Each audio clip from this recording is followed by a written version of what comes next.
അല്ല, ഞാൻ പറയട്ടെ,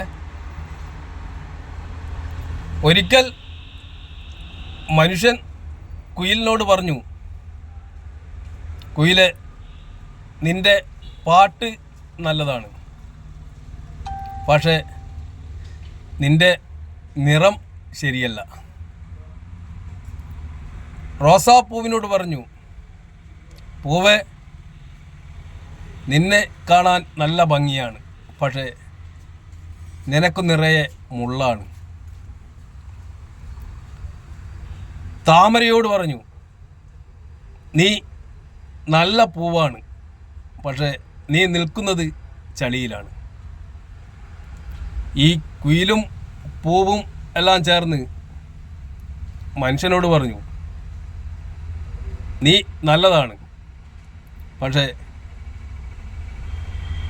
എല്ലാറ്റിലും കുറ്റം കണ്ടെത്തുന്നത് കൊണ്ടാണ് നീയും പൂവും പക്ഷികളൊക്കെ വ്യത്യസ്തമാവുന്നത്. ശ്രീവത്സം, പുറങ്കര.